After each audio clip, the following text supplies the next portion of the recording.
Hi everyone and welcome to this week's video. This week I wanted to show you one of my favourite autumn flowers that I grow here in the garden. It looks absolutely beautiful in your borders and it also makes an excellent cut flower, a really nice filler flower in arrangements, whether that's jam jar posies for my stall or whether that's bouquets. Makes a great cut flower for florists as well. And I've just come in here in the greenhouse because earlier today before the rain started I got cutting all these for a florist order tomorrow, and I just wanted to show you them because they are absolutely stunning. So there's a couple of different types of perennial asters in here. So these are all from plants that I've been growing up over the last few years, and they come back reliably year after year for me, and that's in zone 8B here in the Scottish borders. And I have got two types of aster. I have got the novi-belgii ones, which are these ones here, and I also have novi-belgii types as well, so the purples and the blues. These are those varieties, and they are easy to grow, really easy to grow. They spread into quite large clumps quite quickly, so you might have quite a small plug plant from a nursery or garden centre in your first year, plant it, and the following year you're going to have grown a really large clump with lots of flowering stems coming off of it. And because it grows so easily and so well here for me in the Scottish borders, I do need to divide it every 3 years or so, because it can take over a wide area and you want to get new plants out of the old ones. So I definitely recommend every few years or so dividing up your plants, moving them around the garden a little bit and creating new areas for your asters. But this time of year, everything is tailing off for me. The weather is really changing. It's got colder, there's a lot of wind and rain, and these asters keep on flowering. So the dahlias have slowed down, the cosmos, scabious, they've all slowed down, but the asters have not. They really are starting to pump out lots of flowers now for me. And just the range of colours as well. There's just so many different ones. We've got pinks, lilacs, darker purples, blues, lots of beautiful colours to enjoy in your garden. So let's go and have a look at some of the asters I filmed earlier today before it started raining. So here we are out in the flower patch with the asters, and they are absolutely stunning. This is one of my favourites, this blue variety here. These are all a mixture of novi-belgii asters that I bought as a mixed batch from a garden centre, and they've really done well over the last few years.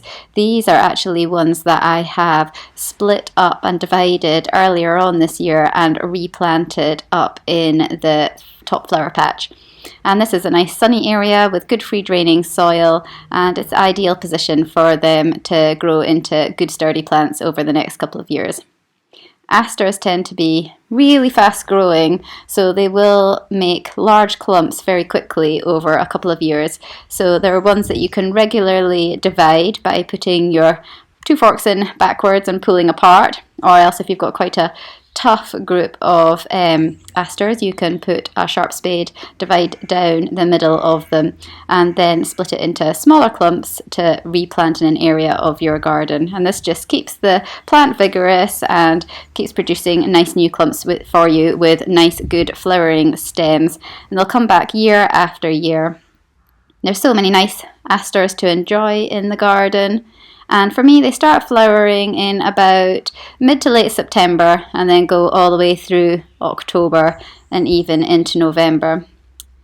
And the novi-belgii ones tend to flower first for me, which is the varieties that you can see just now. And the angliae ones tend to be the ones that come along a little bit later. And they are quite often known as the hairy asters because the leaves feel a little bit fuzzier as well. When you touch them, you'll find that they feel quite different, just slightly more textured, kind of hairy leafed compared to the novi-belgii ones. So lots and lots of flowers on these multi-stems that come up from the ground. So it's one strong stem with lots of branching off of it.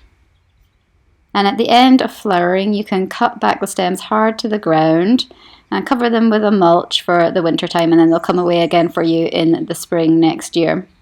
As I'm using a lot of the asters and flower arrangements, it means that I'm already cutting the stems, so there's not quite so much cutting back to do at the end of the flowering season. You can leave asters alone over the winter time and then cut them back in the springtime if you like. And quite often we leave our perennials in the garden like this because it provides seeds and things for the birds over the winter time. But asters really do spread quite a lot and they can take over your garden if you're not careful. So by cutting them back, you're preventing the spread of the seed and lots of little self-seeded plants from popping up. So it's really up to you what you want to do. You can definitely leave the stems alone if you want them for the birds, but run the risk that there will be quite a few self-seeded plants popping up here, there and everywhere. Or you can cut them back hard in the autumn time after flowering, and this just prevents the self-seeding. Another thing you can do with asters is you could grow them in containers as well, and that also will mean that they don't spread. They'll just stay within that area as long as the seeds aren't dropped by the birds and things in your garden. Asters generally are quite sturdy plants. The taller varieties can flop over a bit in the wind, so you might need to stake any that are taller, but medium-sized ones and shorter ones should be quite structurally sound even with the wind. So just have a look at the tall varieties and pop in some support systems if you can with a few stakes. The aster that you can see now here in the garden is the novi-belgii varieties, and these are the ones with the hairy leaves, and they really do look slightly different. These are very sturdy though, and beautiful, lovely pink flowers on them. These are quite tall varieties, so any tall varieties of aster, another thing you can do in the spring is to pinch back the growing tips. So like we pinch out the seedlings to promote bushiness, you can also do that with your asters as well, and that will just mean that they are shorter but sturdier, so they may not flop over quite so much in the wind.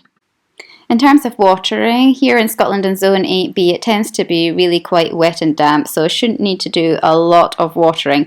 However, this year we had a really dry summer from July onwards, and you can tell on the asters that they're getting dry if they start to have the leaves lower down on the stem but withered and brown. So if you think that there's going to be a dry spell, just make sure that you're doing lots of watering. But around the base of the aster plants, they are prone to powdery mildew. So the best thing is to keep water off the leaves if you can, if you are watering. Obviously, if it's a very wet summer, which it can be here in Scotland, then that year they'll be more prone to the powdery mildew. So the best thing to do to try and prevent this again is not watering the leaves. If you are watering, to clear away debris around about the plants in the autumn time. Make sure that there's no debris that could cause any fungal disease left there. And just to cut away, remove any foliage if you think it has got powdery mildew, remove that and dispose of it, and then hopefully that will just nip it in the bud before it passes on to other plants. This is another novi-belgii variety here, and this is probably the latest one in the garden to flower in the autumn.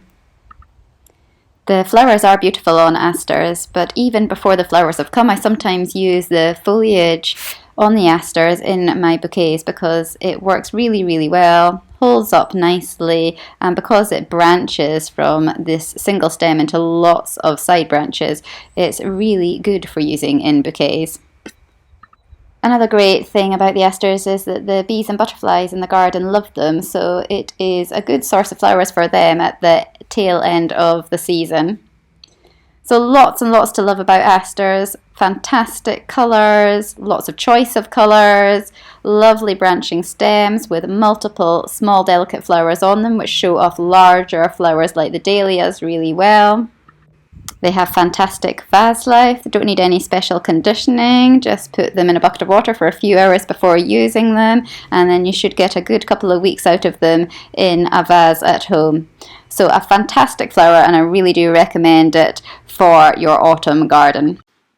So although I provide flowers for florists and they just receive the single stems of asters that you'll have seen in the bucket at the beginning of the video, I also do use asters from the garden to make my own arrangements for my garden gate stall and also for bouquet orders. And these are just pictures just now of some of my autumn flower arrangements, and they all have asters in them.